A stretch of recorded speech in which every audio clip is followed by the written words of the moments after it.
Now, Phil Schultz, partner for the Horizon Development Group, will introduce our speaker.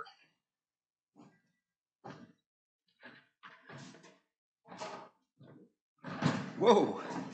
Thank you, President Todd. Again, I'm Phil Schultz. I'm a Rotary member of the Ecology Committee. I'm also the chairman of the board of the National Association for Olmsted Parks, and I'll be introducing Dede Petri, our president. As you all know, we're heavily involved already in Olmsted Parks in Milwaukee. Our Rotary Arboretum is attached to Riverside Park. Riverside Park was designed by Frederick Law Olmsted and his firm, as well as Washington Park on the west side and Lake Park on the east side. And of course, Olmsted also designed Newberry Boulevard, which is the connector between Lake Park and Riverside Park. We're celebrating the 200th birthday of Frederick Law Olmsted, which Dede will talk about. There are also some other wonderful Olmsted properties in Wisconsin. The village of Kohler, as you may know, was designed by the Olmsted firm, well worth a visit, as well as the Yerkes Observatory in Lake Geneva, which is now owned by a nonprofit organization, and they're in the process of restoring the original Olmsted gardens at that property, well worth a tour. Dede Petri has been involved in nonprofit leadership and innovation for over 30 years. She's recently a past president of the Garden Club of America. We were very fortunate to bring Dede on board as the president of the National Association of Olmsted Parks. She's a magna cum laude graduate of Harvard University. She splits her time between Fond du Lac and Washington, D.C., where our corporate headquarters are. So I'd like to introduce Dede Petri.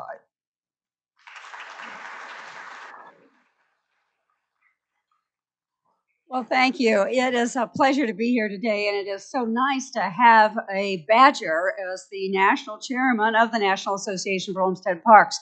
We're also very honored to have Herbert Kohler on our honorary committee for the bicentennial because Kohler has become a very engaged partner. So I am delighted to be able to talk to you today about the 200th birthday of Frederick Law Olmsted.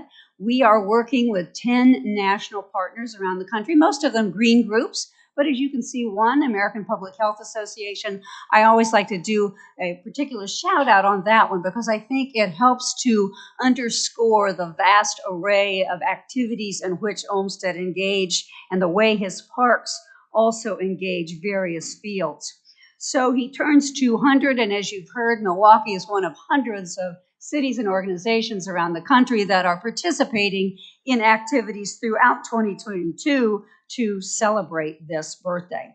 So today with you, I think we're going to explore a little question. Who is this Frederick Law Olmsted, and why should we care 200 years later?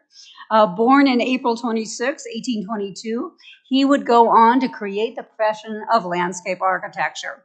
Over a period of about 50 years, he would literally shape the American landscape. Whether you are in Central Park in New York, Shelburne Farms in Vermont, Chapin Parkway in Buffalo, Biltmore in North Carolina, or Stanford University on the West Coast, you are the beneficiary of Frederick Law Olmsted's vision. He designed hundreds of parks and landscapes from the ground up. From the ground up, I want to emphasize that. I suspect you are like me. You go into a park and you often assume that it has been there forever. But no, it was built and designed by human hands. Here in Milwaukee, Olmsted and his firm selected and emphasized the contours, chose the trees and plantings, sculpted the lagoons and ponds, created the circulation systems. They set out master plans for the parks with a vision that would only be realized long after they were gone. And I want you to see this. This is a 6-page planting list done by Warren Manning for Lake Park.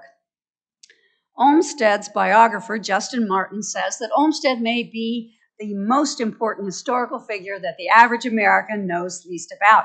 So let's spend a few minutes looking at Olmsted's life and the period in which he lived. 1822 to 1903. This is a time of major transformation in American life. We're moving from an agricultural to an industrial nation. There is massive population growth and significant immigration.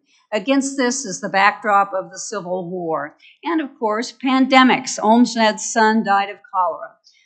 It sounds a little familiar, doesn't it? It's at a time of extraordinary change, and while we think of Olmsted as a landscape architect, today I want to invite you to think of Olmsted as a Democrat with a small d, deeply focused on finding a way to create a united and enduring American republic during the very turbulent Civil War period. The physical manifestations of his work are important, but even more important are the principles behind the design. Olmsted spent nearly a third of his adult life, thanks to a very indulgent father, gathering experiences, all of which would shape his ideas about the built environment and ways to advance the American experiment.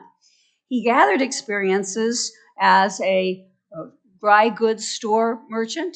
He tried farming. He sailed to China. He was publisher of Putnam's Magazine. All of these various activities informed his later work. Now, one of the constants of all of these was a love of travel. He had a father who would put him on his horse and take him into the Connecticut countryside. Here you can see beautiful, beautiful terrain around his home, and this very early on began to be one of the great joys of his life. One of the most, I think, formative travels was in 1850, when he and a bunch of buddies went over to England and were there for about 5 months. They went to Liverpool, where he found Birkenhead Park. This was a unique park. It was a park for all people. It was a public park paid for by the community in Liverpool, and he was just blown away. I was ready to admit, he writes, that in democratic America, there was nothing to be thought of as comparable with this people's garden. He, in fact, writes a book, Walk and Talks of an American Farmer, where he outlines his experiences in England, and you begin to see him thinking about the joys of landscape architecture. Now, this book happens to come to the attention of someone named Henry Raymond. He is the publisher of what is at that time a startup known as the New York Daily Times. And Mr. Raymond is trying to make a name for the paper, and he wants Mr. Olmsted to go south and explore undercover slavery and plantation life. At that time, there really were not that many who knew much about the South, and the general assumption was that it was a civilized and cultured place. Think again, said Olmsted. Southern plantation life was degraded and uncivilized. There was no civil society, no museums, no libraries, no Rotary clubs, no public spaces where people could come together. Justin Martin also says that serendipity should have been Olmsted's middle name, and I do think that that is often the case. He goes to the South, he puts together 3 books, he writes The Cotton Kingdom, which is essential in keeping England out of the Civil War, and he continues to have these experiences which are remarkable for his life. Before we move on to the next phase of his life, I wanted to just look briefly at Cotton Kingdom, which comes out in 1861. This is an abridged version of his books about his trip to the South.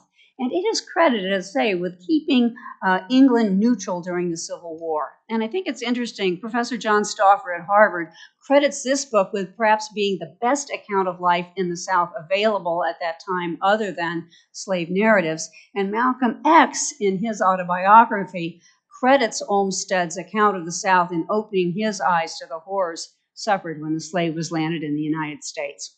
So, as I say, serendipity plays a big part in the life of Frederick Law Olmsted, and the next is 1857. He comes back, he's working on his books, and he sits next to someone by the name of Charles Eliot in a Hartford inn. It turns out Mr. Elliott is on the New York City Parks Commission, and they are looking for the superintendent of what will be a brand new park in New York City called Central Park. And so Olmsted decides, I'm going to apply for this position. Now, did Olmsted have any particular experience in running a park? No, absolutely not. But he got this job the old-fashioned way. He had good friends in high places. Because he had been working in the publishing business, he had gotten to know Irving, Stowe, and all sorts of writers such as Emerson and Thoreau as well. And Washington Irving decides to write him the letter of recommendation. I consider this probably one of the best letters of recommendation of all time. And as a consequence, he then becomes the superintendent of Central Park in 1857. And it's only about a year later when he partners with Calvert Vaux, a British architect, to compete in a design competition for Central Park. This is an idea that Vaux has. He really believes that this is going to be an incredible new asset for this city and that there should be a design competition. And as they say, the rest is history. Calvert and Vaux and Olmsted submit what is known as the Greensward Plan.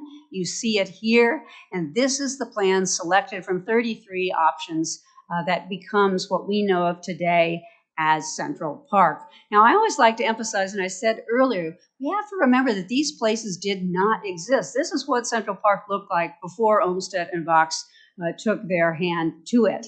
And this, of course, is what it looks like today. If we go back and look at this, you can see that one of the things they wanted to do in this design was to block out the city.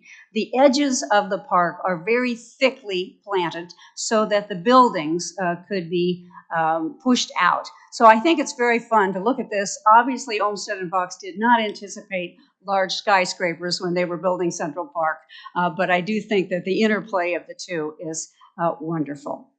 Now, it turns out that Olmsted is a restless soul, particularly when people are questioning his budgets and his judgment. And so the Central Park is started in 1858, but by 1861, Olmsted moves on.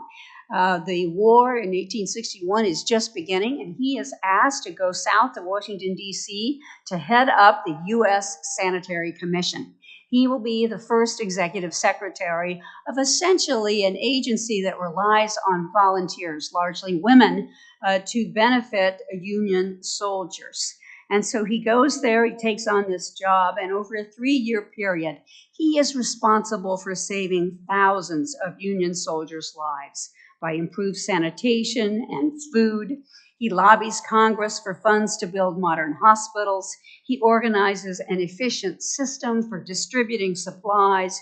He also develops a corps of hospital boats, which you can see here, the USS Red Rover. Now, at first it's the Red Rover, but then I want to show you another boat, the USNS Comfort. Some of you may recognize this. This was brought out by Governor Cuomo very early in the pandemic when there was some concern that the hospitals were going to have too many patients. So we have Frederick Law Olmsted to thank for these modern floating hospitals. Next, it's off to the Sierra Madres in 1863 when Olmsted takes over the management of the Mariposa gold mine. This seems like an odd assignment, I know, but it's an opportunity he thinks to perhaps finally make some money. He has a growing family and many obligations and has been relying pretty much on his father up until this point. So he hopes that this may help his financial situation. In fact, it's not a good gold mine. It is not able to sustain itself, but as serendipity would have it, it is just miles away from the Yosemite Valley and the Mariposa Big Tree Grove. The federal government has just ceded this tract of land to the state of California as a scenic reservation to be preserved for all people in perpetuity. California needs someone to help advise on managing this reservation. And of course, Olmsted is the right man at the right time. He heads up a commission and in 1865 issues what is known as the Yosemite Report. It is a political duty of Republican government, he writes, on the base of equity and benevolence, to set aside great public grounds for the free enjoyment of the people forever guaranteeing its citizens the pursuit of happiness. He goes on to say, access to parks should be a fundamental entitlement of all Americans to prevent the selfishness of individuals. Now, we take public parks for granted today, but over 150 years ago, there really were no public, urban, or national parks. Parks were, for the most part, private property, largely the domain of the rich and powerful. So we have Frederick Law Olmsted, again, to thank for the idea of not only public urban parks, but national parks, which he recommended in 1865. That is why Olmsted's 200th birthday celebration is called Parks for All People. It was Olmsted's notion that parks should be part of our democratic patrimony. Indeed, in describing Central Park, Olmsted said, it is a democratic development of the highest significance, and on the success of which much of the progress of art and aesthetic culture in this country is dependent. So here we're going to look briefly at Olmstedian principles. I said early on that, of course, we know him as a landscape architect, and we know him for the vast array of commissions he had across the country. But what I think is so interesting is that his landscape architecture is really driven by social and cultural concerns. He wants to create democratic spaces, parks for all people, bring people together to be seen together of all economic and socioeconomic backgrounds at a time when people are deeply divided. He wants to foster public health. Now, we take, I think, for granted that access to nature is important for our health. But Olmsted was really very early on in realizing that the connection to nature provides physical and mental health benefits. In the course of this celebration, the American Public Health Association actually discovered that he was one of their founding partners. And then Olmsted also was very interested in this notion of communitiveness. This is not a word that actually rolls off your tongue, but it was a concept he had that landscape design could restore people. And by restoring them and getting them away from the cares of the city, build community and civility, and again, provide places to connect.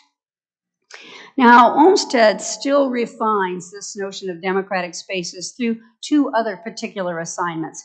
He's already done an amazing array that would be enough for any one lifetime, but in 1874, he becomes the first landscape architect for the U.S. Capitol. He's brought in by Senator Justin Morrill, a very powerful chairman of the Senate Finance Committee, and his assignment is one that he takes on with alacrity. As I said, I think it's important to think of him as a Democrat of the small d. He's really thinking about American society at that time. We've just come through the Civil War. This is the new people's house. And how can he develop a landscape that will showcase a government of and for and by the people, a symbol of the new democratic republic that had overcome slavery? So he designs not only the grounds and this summer house that you see, but he also develops the terraces around the Capitol. I'm just curious, how many of you have ever visited the Capitol grounds and seen this particular summer house, this one that's made of red brick? I really urge that you do that the next time you go to DC. It's nestled into the hillside. It's very hard to see, but it's a charming piece of the overall landscape design, and it's a place where you can get a little drink of water and can rest as he anticipated many, many years ago. So he develops, as I say, also the terraces. At this time, the U.S. Capitol building was growing. It had been growing throughout the Civil War, and obviously they were working on the dome. This was something that Lincoln had wanted to continue throughout the struggle. And so with the larger building, it was necessary to anchor it to the hillside. And interestingly, we again have Olmsted to thank for these terraces. Not only did he do landscape design, but he also helped with the structure to anchor the Capitol to the building. And this was an assignment that consumed over 18 years. Then it's 1879, and it's Niagara Falls, and an international campaign to save it. Let's hark back to the 1865 Olmsted Yosemite report, where, as we saw, he feared the privatization of unique natural spaces. Here at Niagara Falls, it is already happening. Mills and heavy industry, hucksters, and others have taken over this scenic landmark, making public free access nearly impossible.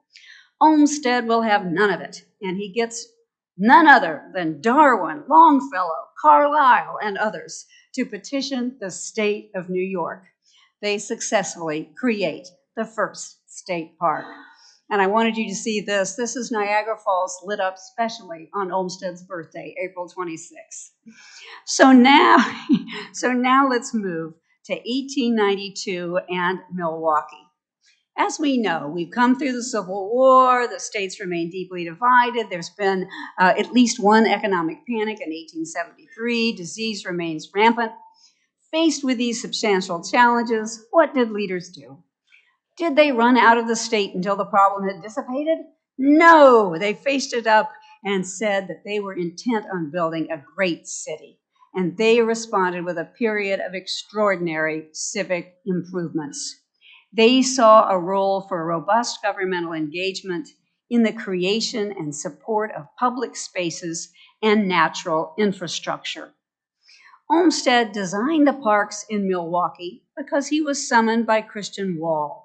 Wall had learned of Olmsted in Chicago, where he was working on landscape design for the 1893 World's Columbian Exposition. Wall ran a successful glue factory and was a very prosperous citizen. He sold his business to another name we will all recognize, Philip Armour, and returned to Milwaukee to become the first head of the Milwaukee Parks Commission.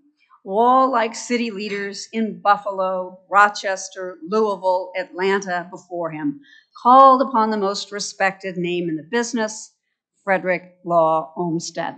And here is one of my very favorite quotes. So Olmsted really appreciated Wall a great deal. Wall's family would come and visit with Olmsted's family in Boston. But isn't this charming? A thoroughly good man and good fellow, and he takes me to a beer house and gives me a taste.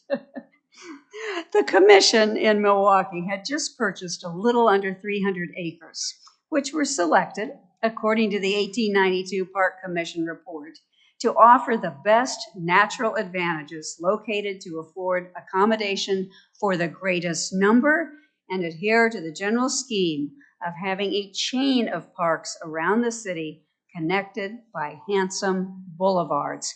Of course, this kind of landscape design had been going on in other cities around the country, and the commissioners took their ideas from that. They believed then what we know to be true today. Parks and open spaces are not luxuries. They're public health infrastructure that gives city dwellers some rest and relief. Employed by the Parks Commission, Olmsted helped site several parks, and he goes on to design 3 of them, as you heard from Phil: Lake Park, Washington Park, first known as West Park, and Riverside Park, originally called River Park. All 3 of these parks were designed from 1892 to 95 by the firm at that point known as Olmsted, and Elliott. Wall, and then later County Parks Commissioner Charles B. Whitnall, sought a system of interconnecting parks, bringing urban areas together and ensuring that city dwellers had easy access to nature wherever they might live. Just as they had done in Central Park and Buffalo's park system, the Olmsted firm looked at these parks through a social and environmental prism. Olmsted understood the powerful connection between the designed landscape and our social, ecological, and cultural well-being. The parks were designed to be a place where people could come together, to be seen and to see others. Indeed, Olmsted called for streetcar stops to make sure that people from all over would have access. And indeed, there were stops in 1895 at both Lake and Washington parks. By design, visitors to the Milwaukee parks would obtain distinctly different experiences based on the specific terrain. Here you see a design for Lake Park, taking advantage of the remarkable views of the lake. And here we see the Concert Grove, part of the Lake Park plan. Here's the Riverside plan, taking advantage of the river. And then the Washington Park, embracing the rolling hills and also the beautiful ponds that he would create. In this way, he had these three parks, and he connected and linked Lake Michigan to the Milwaukee River, and he used Newberry Boulevard to do that. In Milwaukee's parks, we see essential features of Olmsted designs. He retained and emphasized existing woodlands and ravines and other natural resources in Lake Park, pastoral scenery and open meadows. And he did what he did in Central Park. He had a separation of ways. One of the ways to restore people was to allow them to go to a park where they wouldn't have to worry if they were going to be run over by a carriage or hit by a horse. And so he had separate pathways that would ensure a restorative experience. And then he had amenities that would bring people together. We just saw the concert grove and refectory that he had planned in Lake Park. Here's another picture. Riverside Park, again, easy access to the river, and a beautiful photo taken by Eddie Daniel, whom I know spoke to you in an earlier meeting. And then Washington Park, again, an area that became very popular for skating and boating. And here you can see some very recent activity in the park as part of our Olmsted 200 celebration, and then the exquisite Newberry Boulevard that connects Lake and Riverside. Now, Milwaukee is very lucky. Not every city has 3 Olmsted parks and a system. Indeed, a recent survey by the Trust for Public Land found that 28 million kids don't have a park within a 10-minute walk. We know from the pandemic, communities without a thriving park system suffer. Communities having no access to parks, typically low income, and communities of color have far worse health outcomes. We know, too, that parks serve a critical ecological function, serving as a green sponge, as well as providing jobs in the communities. So I ask you, isn't it time to fully embrace these historic Olmsted assets? Milwaukee has an immense Olmsted legacy, but too often it seems quite a secret. Isn't it time to recognize this work and the enduring principles which guided the park design and can guide us today? In New York City, Olmsted Central Park is the 3rd most popular site after the Empire State Building and the Statue of Liberty. Why shouldn't Olmsted parks be a tourist attraction here? Here in Wisconsin, Frank Lloyd Wright has his own driving trail. Why not a similar legacy trail for Olmsted? Chicago is currently building on its iconic Lake Park. Why not draw tourists to see Olmsted's work in Milwaukee's Lake Park? And fortunately, there are some immediate opportunities to embrace Milwaukee's Olmsted legacy. The state of Wisconsin has just announced that it will fund a new feasibility study to re-examine the future of the Stadium Freeway, that cut through the Black neighborhood in Washington Park, stifling economic development for decades. I applaud those leaders who have vigorously supported this study and urge that the review process include an Olmsted historian and landscape architect. The new vision can benefit from Frederick Law Olmsted. As Olmsted understood 150 years ago, if we want to address deep social and racial divides, the thoughtful built environment is critical. In the state of New York, faced with a similar situation, the governor has just announced a major billion-dollar investment that will include capping their expressway and reuniting the Olmsted Park system that was divided there in the name of urban renewal. The project has been described as a generational opportunity to reunite neighborhoods, promote economic growth, and revitalize important urban centers.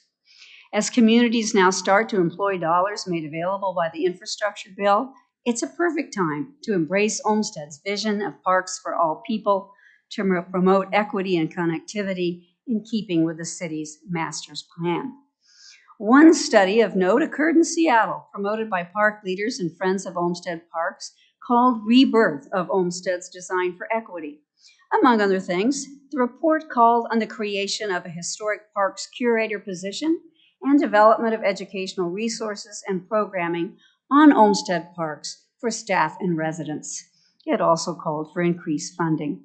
This report is just one of many resources that you can find on the Olmsted 200 website, where you can find other recommendations for all sorts of activities. I invite you to join us in the Olmsted Bicentennial Campaign. Here is our website, olmsted200.org, where you can find resources, information about Wisconsin, and other Olmsted landscapes. You can read great blogs about Olmsted by Pulitzer Prize-winning novelist Geraldine Brooks, or the Milwaukee River Greenway by local writer Virginia Small. You can watch fascinating and professionally produced videos on Olmsted and public health, Olmsted and the writing life. And you can subscribe to our monthly newsletter and read the special spotlight on Lake Park. Of course, visit the national calendar regularly to see what is happening. I hope you all will take home with you those little QR codes that you find on your table. Those will connect you to the national calendar. And we also have a calendar of Midwest events throughout the state of Wisconsin and in Illinois. And check out the resources. If you all have grandchildren, I highly recommend the Frederick Law Olmsted Halloween mask. I guarantee that your grandchild will be the only one in the neighborhood that has it, and you can find it on our website. And of course, there are a wide array of wonderful new books to read. Here again is just a sampling of some of the activities going on right in your neighborhood. The exhibit in the park with Olmsted at the Villateros Art Museum. Anna Marie Sawkins, the curator, is here, and she has some extra catalogs with her. Exhibits at Kohler that will be available outside throughout the summertime. Obviously, an upcoming July 16, Lake Park Friends, and then activities also in Lake Geneva. All of these you can find on the national calendar.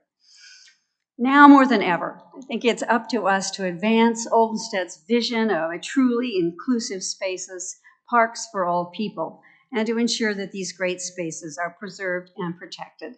So in this bicentennial year, let's do it for Fred. Let's do it for Milwaukee. Thank you very much.